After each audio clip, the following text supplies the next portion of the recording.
Hey everyone, and welcome to a new TNC's Facebook page. Today I'm going to be going up to a forestry block that we look after the pest control on. It is the raw, and just in case we see any deer or goats, I want to make sure that my guns are on target and on point. So I'm going to be checking the zeros of my 22 that I use at least 3 times a week. And also the 223 that I shoot with when I come up here.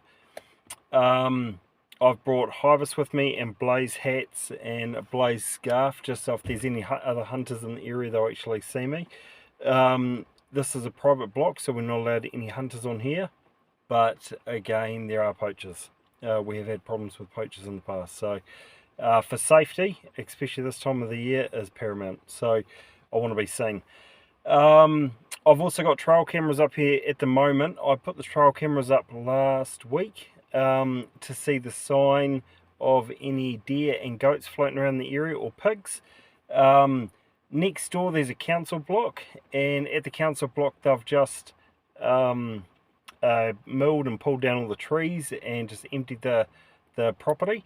So a lot of the deer and the goats that were over there are coming over to this property now. So I just want to check to see, where they are and what they're doing and what sort of mess they're making. So yeah, come on the journey.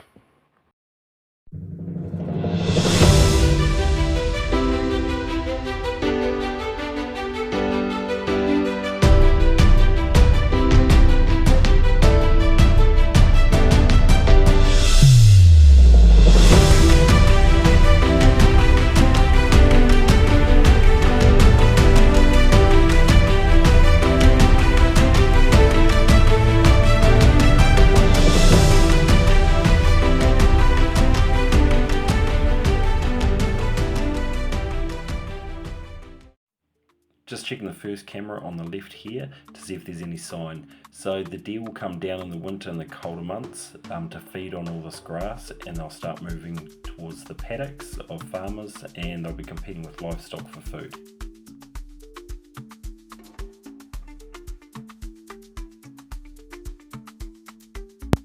Here is the first camera here for us to catch any deer or goat feeding on this grassy section, and we didn't get anything on the camera. Here we're at our second camera, which is panning out over a big open area where there's a carry tree with a lot of rubbing and sign over it. So we are lucky enough to get some deer footage on this, so I'll put this up now. But first I want to explain why we do this. As you can see here is a beautiful carry tree that has had its bark ripped off and is dying now because the stag has rubbed his antlers up against this and ripped its bark off. So what happens in late September, deer start going to velvet, and then they hit their peak about December, they start drying and they start shredding off in January, February. But in this time they do so much damage. Over here there's a tree that I'd love to stick a tree stand or a high seat in there to overlook these stags that you're going to see on the next pictures that I've caught in this area. Okay, here in these pictures from these trail cameras, we've got 3 different deer. Excuse the date and the timing. I forgot to set the dates and the timing. But with this obviously being part of the raw, they're starting to get territorial, and they're looking at challenging other stags to take on their territory.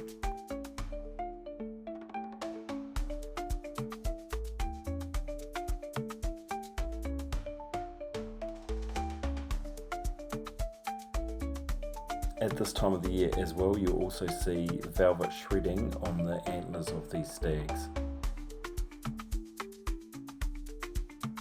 So here we're at our next section where we've got another camera on this tree just here. We didn't get any images of any deer or goats.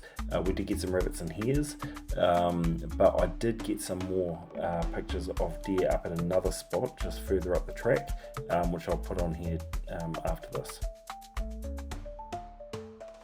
Okay, here's some more footage from another camera further up the track, and we've got another stag, so I think it's time to zero in these rifles.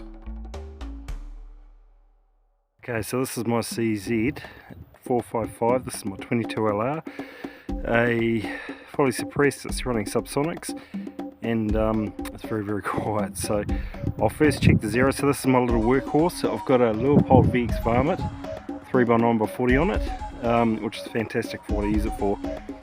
and then I've got the scope camera attachments on the back for my Saitong HT77 that I got off New Zealand Night Vision. So yeah, it's an awesome package, and the bipod helps as well. This is a safe enough backdrop, so I'll just set up a gong about 50 metres, just over 50 metres down here. I'll do my 22 first, and with all my rifles I do a 2-0, so I do a first 0 and a second 0. Here's an example here, so I'll do my first 0 at 50 metres, and my second 0 with my 223 will be at 300 metres.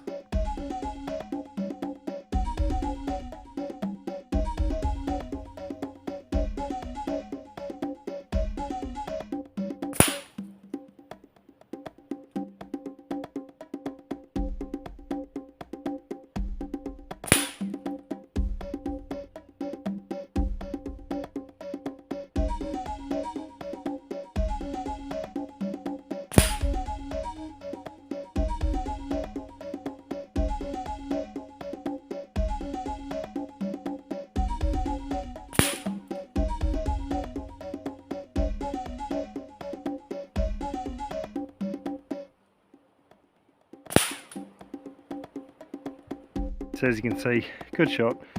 Okay, 53 metres, but yeah, all on point.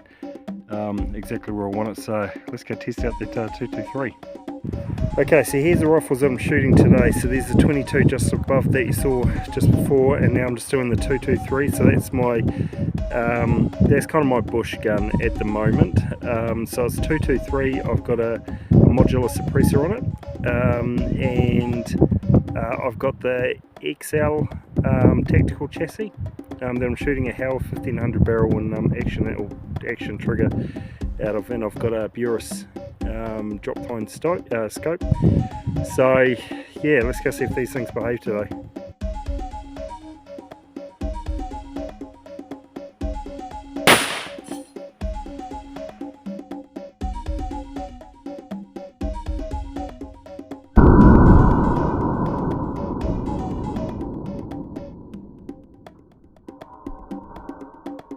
Was a huge fail. So I had a little bit more power than what I actually thought, and blew the gong off. Obviously, you saw it in the video. So what I'm going to do is compromise. I can't find any bits of paper. I could use wood or rock. So with the last bit of paint that I've got a rock over here up on the side of the bank, and I'll just go for that. So as you can see, here's a little target here, which has got a very supportive backdrop. So that bullet's not going anywhere, so let's go aim for this target, eh? So it should be about 50 metres away. Well, no, actually from there. So we're looking at probably 57, 60 metres away, thereabouts.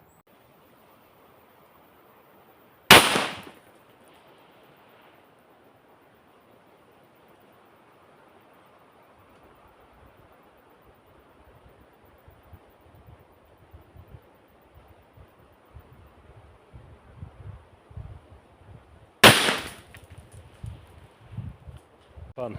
That was really good fun. So it's good. So I've managed to, I can see that my 22 is still on point. So I'm using those normal TAC 22s. So I changed from the Aguila recommendations by the guys at Gun City in Wellington, and to try it out. So I tried it out, and yeah, I won't be going back. It's a really good bullet. Sorry. So it's 40 grain. It's only doing 10-17 feet per second, so it's under the sound barrier. So it's super quiet, but because of that, it stabilizes a lot easier, a lot better. So a lot of guys use it for target shooting as well. And I haven't had a problem killing rabbits or hares with it. So definitely stick with that. And the 223, well, you know, underestimated the power with the gong, and it blew the gong straight off the chain. And then I thought I painted a rock. I'm happy with that. Now I've home to check the cameras, and I'll stick some footage up on here for you guys to have a look at, see what's floating about. Thanks so much for watching. Please like and subscribe with our channel, and please share and like the content as well. Expect there to be more. Obviously we're coming into the raw, so there should be a lot more adventures, and I've got a few farms starting up where I'm going to be videoing a lot of the rabbits and possums that we're trying to thin out anyway. So cheers, thanks guys.